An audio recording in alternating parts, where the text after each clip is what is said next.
Hello, I am Parneet Jaggi, and in this second lecture in the series of the study of T.S.Eliot's The Wasteland, we are going to be talking about what is the wasteland and what are the problems and why do we face these problems while studying the text, which is supposed to be or considered by the students to be a very complex text.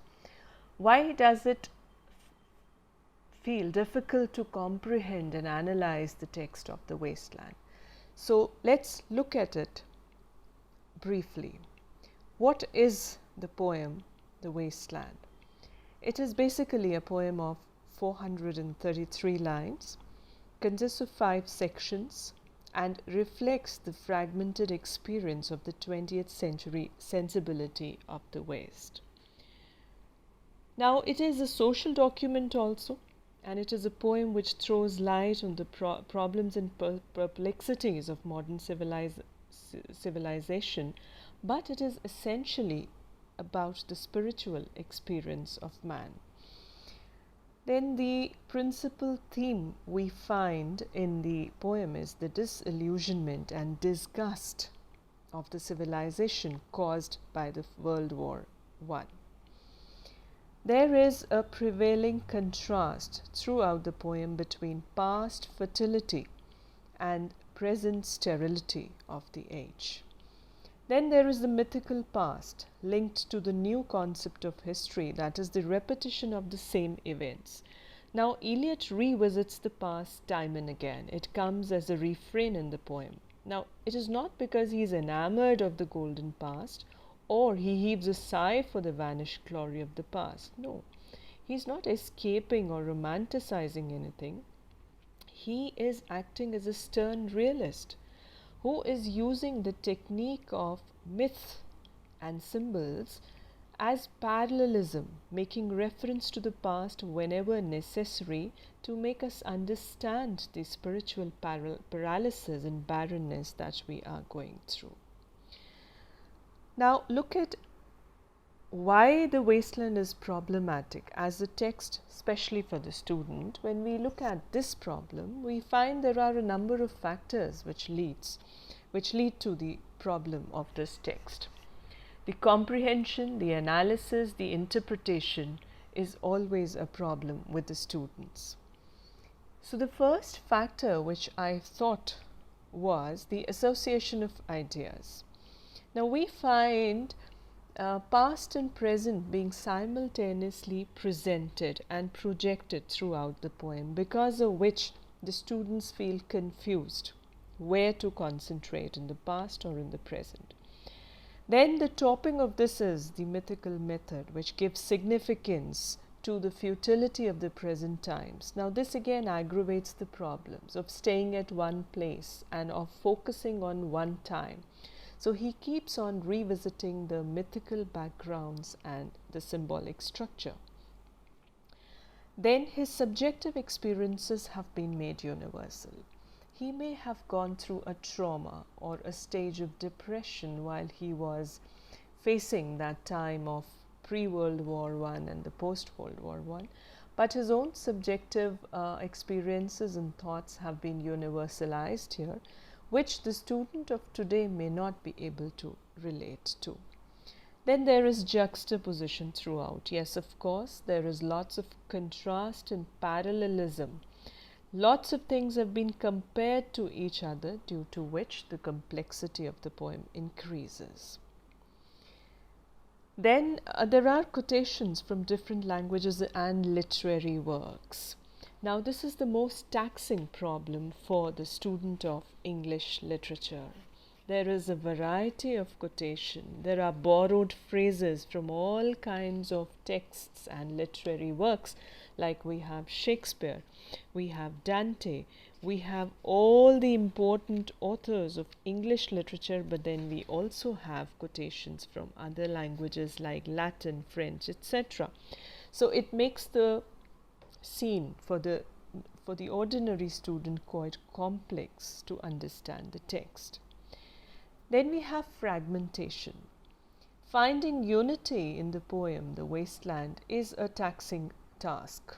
we do not find unified wholes or stanzas or episodes or stories or songs. They are fragmented. Then there is the technique of implication. Now, implication means whatever is being conveyed is not direct. The reader is expected to be so focused and actively participating that the interpretation has to be extracted from within the text. The technique of implication, meanings are implied. Most of the words are symbolic. So anything which is given in the text is not direct coming to you as a Wordsworthian or a romantic philosophy. Okay, that sitting under a tree I'm feeling this. No, most of the things are implied. So implication makes the thing complex. Then, of course, his famous theory of objective correlative. Now, what is objective correlative? For Eliot, objective correlative is a pattern of objects, events, actions, or a situation that can serve effectively to awaken in the reader an emotional response without being a direct statement of that subjective emotion. Now, here he had the slogan of keeping away from subjectivity and emotion. So he kind of intellectualized all kinds of emotional responses and objectified all thoughts to make it a universal truth. Then, of course, we have this problem of repetition. Repetition not just of words, but images, myths, phrases, stories, examples. So this becomes a problem for the student. But nevertheless, despite the problems, we are able to interpret the Wasteland on a repetitive reading.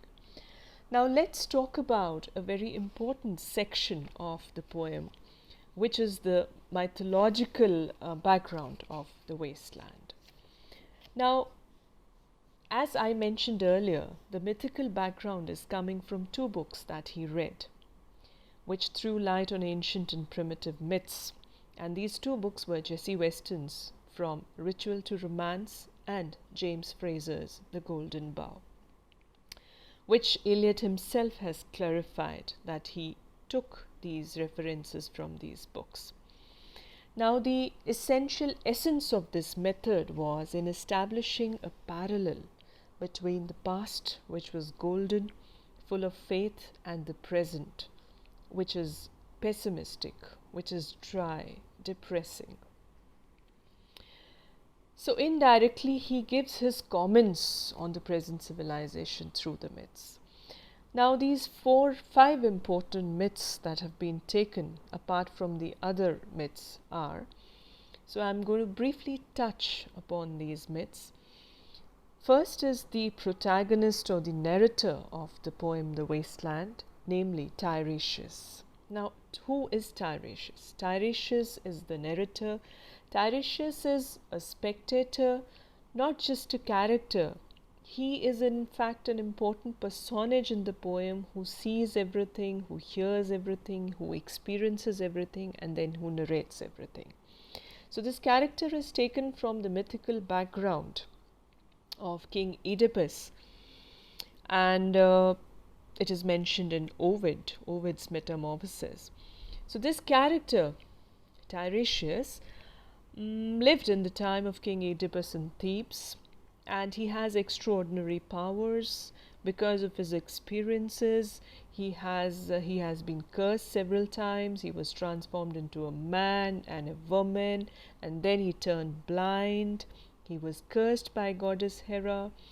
So then he prayed to god Zeus for mercy, and then he was granted a vision of a prophet. And as such, now he can predict things, he can see things, he can foresee things.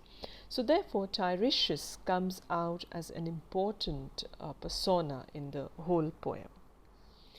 Then we have the Wasteland of King Oedipus of Thebes. Now Oedipus, as we know, is a popular story. Unwittingly killed his own father and married his own mother, and for this crime and sin of his, the gods cursed him and his land with a virulent epidemic and famine. Now, it was with great penance and taking the responsibility for the great calamity, he was advised to offer penance for his purification and purgation for the removal of the curse from the land. So Eliot takes the help of this mythical story to present a parallel to the reader. Then we have the Wasteland of the Fisher King. We have this myth which is connected to the story of the Holy Grail with the Fisher King. And according to him, the Grail was in the possession of Fisher King, who was a sensual and a sinful king. Therefore, he himself became sick and his kingdom suffered. But then there was a knight who would go to Chapel Perilous and would get well, where the land would get fertile. So this knight was Sir Parsifal, whose journey is also described in the poem The Wasteland. So when this knight with his followers visits the kingdom of the Fisher King, there is complete purgation and penance, and there are the symbols of rejuvenation of the land. Then we have the biblical wasteland. Now this has a reference to the land of Amos mentioned in the Old Bible. Now this land also had become barren and dry on account of the idolatry of the dwellers. So here Professor Ezekiel told them to worship God and to give up idolatry. Then we have the modern wasteland, of course, with which he is comparing and contrasting all the old and ancient wastelands, and he is presenting a picture of the real civilization that we are witnessing. So this was the basis of the poem Wasteland, on which the entire text is based. Now the Wasteland as a poem is divided into 5 sections. It starts with an epigraph, and then we have 5 sections: the burial of the dead, a game of chess, the fire sermon, death by water, and what the thunder said.